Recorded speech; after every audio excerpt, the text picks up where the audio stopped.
Shio, welcome to Cherokee Now. Today we have Matt Tooni joining the show. Matt is an enrolled member who's actively involved in the cultural and traditional Cherokee activities around town. Matt, welcome to the show. It's good to have you. Yeah, glad to be here. Absolutely. Tell me a little bit about yourself, your family. Who's some of your people? All right, well, come from the Toonis. Stan Tooni, Senior is my grandpa. And, Larch Tooni is my dad. And on my mom's side, there's Drivers and Thompsons, and her name's Carolyn Driver.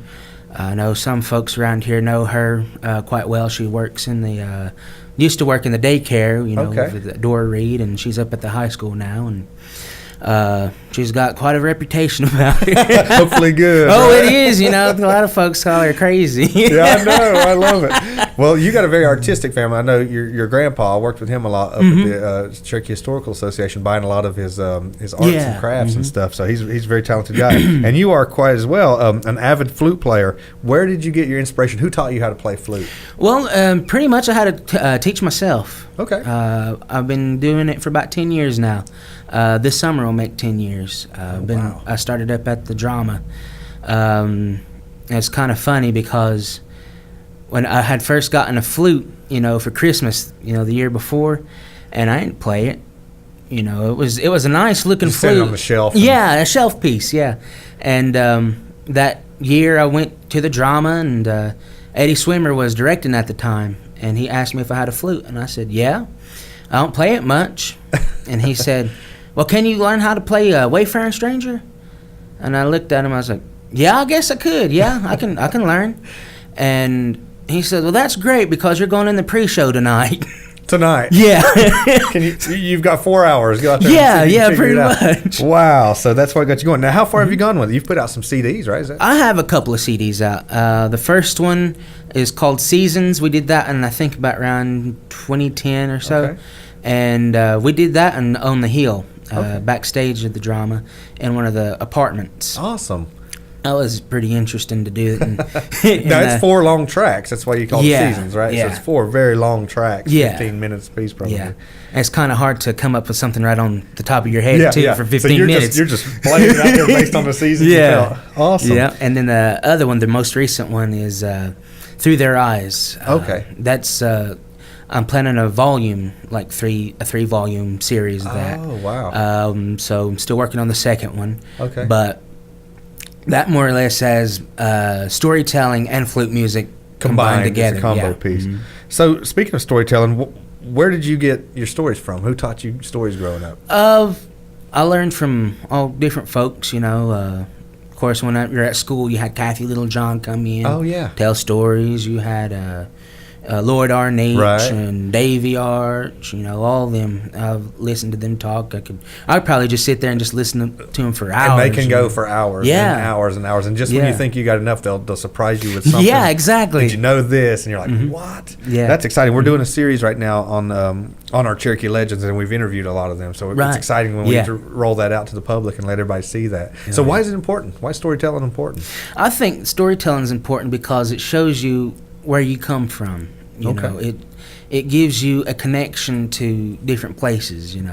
Let's take for instance Rattlesnake Mountain. That's where Ogunonitsi brought back that crystal from the Uktana, and that's said to be there on the mountain. That's a connection to that. Tell me about that stone. Now there's something about that you're not supposed to know or have it, right? Is that not the?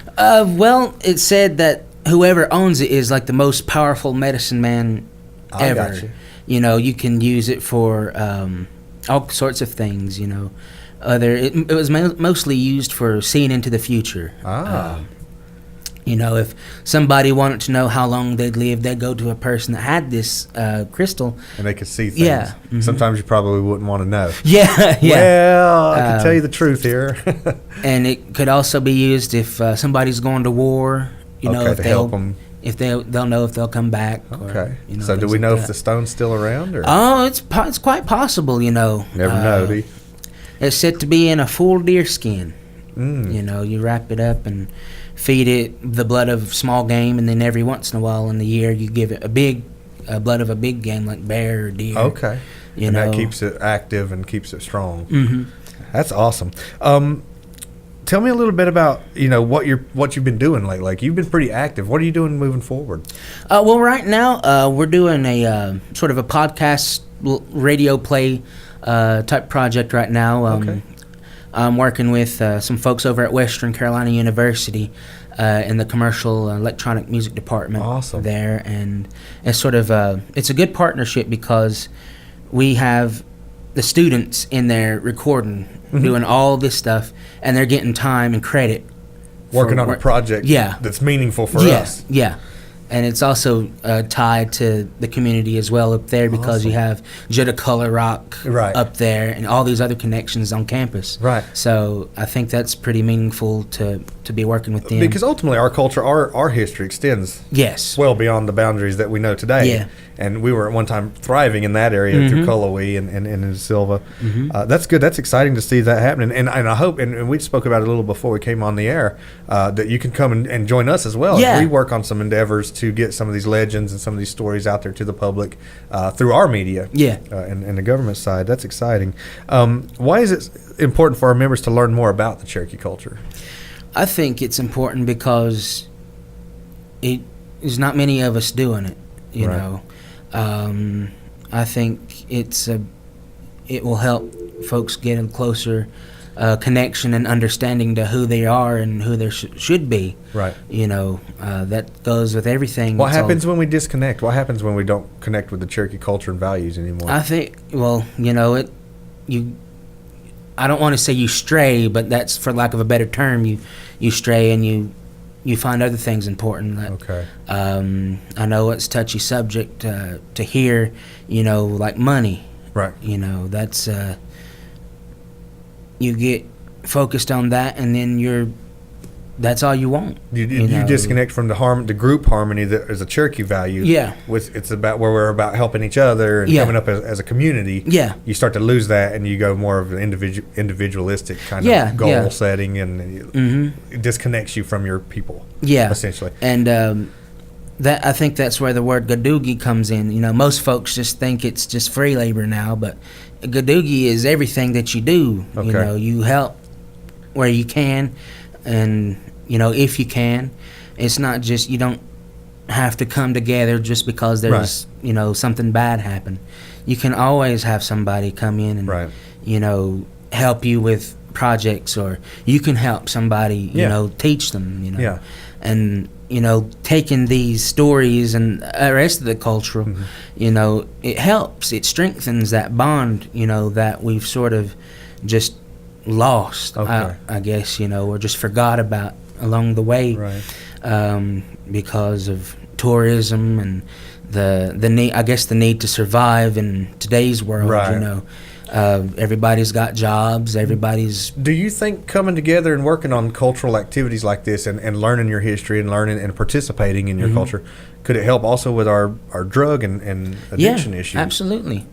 You know, it's a positive impact. So anything positive and culturally relevant is going to help. Okay. You know, immensely.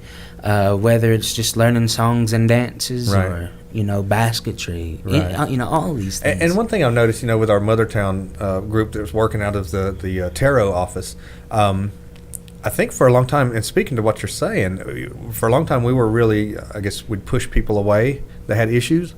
But really what you're saying in the Gadoogie style and in the Cherokee style and what they're doing with the Mothertown project, it's really more about inclusive, like pulling people closer to us. Not pushing people away that have problems, but hey, how can we help you? You know, as a community, as a family. Is that kind of what you're speaking to with the because you have to include, even if they're in a bad way. If somebody's in a bad way, you still need to have that inclusion. Okay. You know, they might back away from it because of, you know, but that's okay.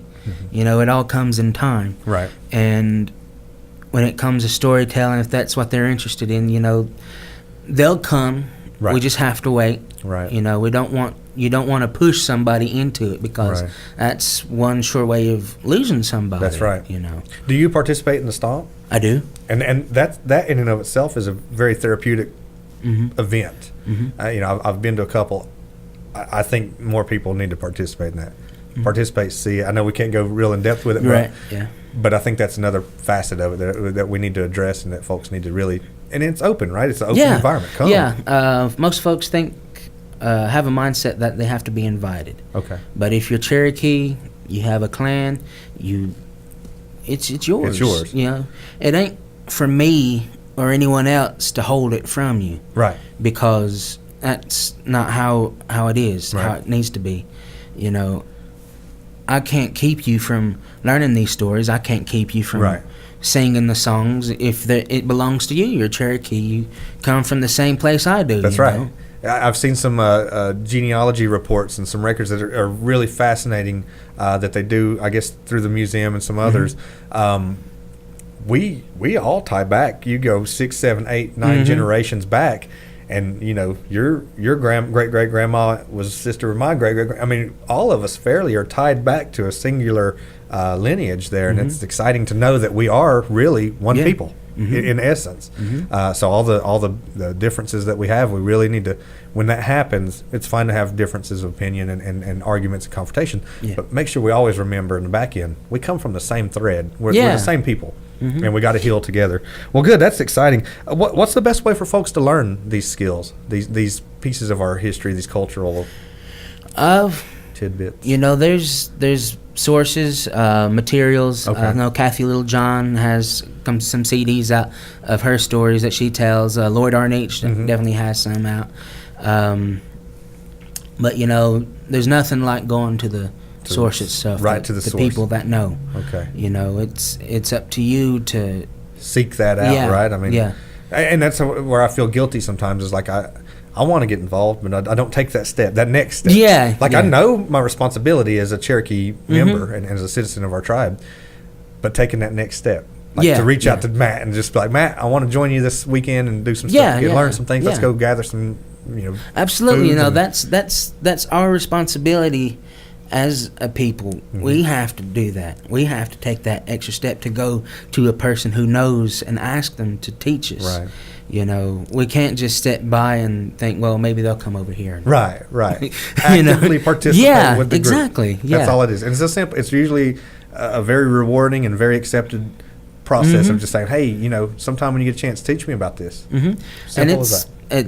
Same with the language, you know, you have to seek it out. You want to learn it, then learn it. Right. You know, and it will show if you really have that drive. Burning desire, because, you know, there's a lot of classes, language classes that are, you know, available, that are offered, and there's a lot of people that want to learn, but then something happens. Right. It's that next step. It's always the thing, just that next step. And it comes in time, as you mentioned. Hopefully we all get to that point where we're bought into that and we understand the importance of it, and getting our children involved in it. The value system, I still believe this firmly, the value system of the Cherokee has been here for tens of thousands of years. There's nothing wrong with it. It hasn't collapsed, it hasn't gone away. We've just kind of lost touch with it because of the society we currently live in. But it's still here and it's still there, and we need to get back into that because that works. It teaches values about community and love and acceptance and you know, how to handle issues, because we were here for tens of thousands of years. Most societies, most governments are several hundred years old. We were 10,000s years old. It worked. So we got to get back into that, and I hope everybody takes that challenge and really wants to get involved. It's never too late, right? I mean, Lord, I'm 36 now, and I'm ready to get more involved with it every day. So this is exciting. Well, Matt, I apologize. I had you on for a long time. If there's anything else you'd like to say before we get off? No, just appreciate you giving me the time and inviting me here to talk with you a little bit. You know, I enjoy it. Absolutely. Well, I do too, and I'm sure the public likes to hear this. Refreshing. And if there's anybody else out there listening to the show, and you'd like to come on, as Matt has, and express yourself about our culture and our language and what we're doing as Cherokee people, let's do it. This is a good forum for us all to talk. You know, it's all positive. Everything's good. Well, that'll do it for today. If you're listening at home and would like to comment on the show or ask questions regarding what we've discussed today, please comment on our EBCI Cherokee Now Facebook page at facebook.com/Cherokee Now. We'll see you again soon. Dana Doggle, thanks, Matt.